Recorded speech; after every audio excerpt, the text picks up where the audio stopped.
Sa mga nanghingi po ng recipe at ng tutorial para po sa pag-bake ng cake, eto na po yung video. Kakagawa ko lang po nito kagabi, kaya pwede nyo na po itong sundan at gayahin.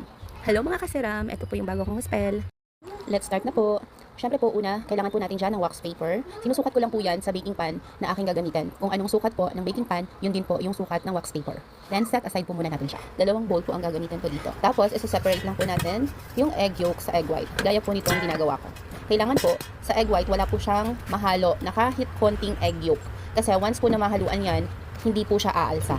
Masisira lang po yung mixture na gagawin natin sa merang. Kaya kailangan po, wala po siyang mahalo na kahit konting-konting egg yolk. At siguraduhin po ninyo na yung bowl na gagamitin ninyo ay talagang tuyo. Kasi pag may konting tubig yan, isa din po yan sa dahilan para hindi po umalsa yung merang na gagawin po at hindi nyo na siya mapapakinabangan. So siguradong uulit na naman kayo. Next, mag-add na tayo ng 1 teaspoon vanilla, pinch of salt, and 1/4 white sugar. Konti lang yung ginawa ko dito, bali half batch lang to. Kaya ganyan lang kakonti yung ingredients niya.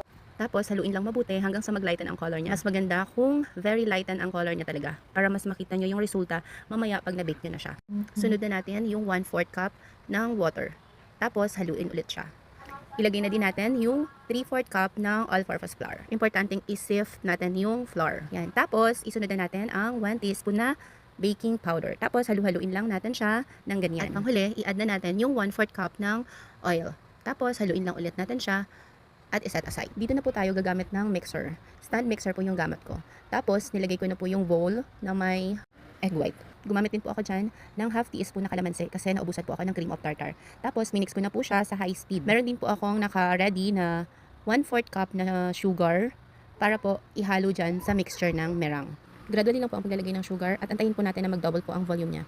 Pag umalsa na po siya ng ganito at medyo glossy na siya, pwede na po natin patayin yung mixer. Huwag po natin siyang i-overbeat kasi pag tumigas po yan, pangit na po siya ihalo sa butter mixture natin na una natin ginawa kanina. Then, ihalo na po natin siya sa butter mixture na ginawa natin kanina.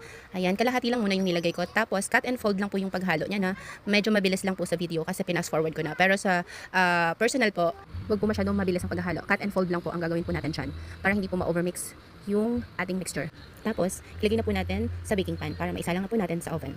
Make sure lang po na bago po tayo mag-proceed sa ating gagawing cake ay i-preheat na po natin ang ating oven. Ang room temp po ng ating oven ay 180 Celsius degree at ang baking time naman po ay 30 to 35 minutes lamang dahil half batch lang po itong ginawa ko. Pero pag buong recipe po ay nasa 40 to 45 minutes po ang baking time na.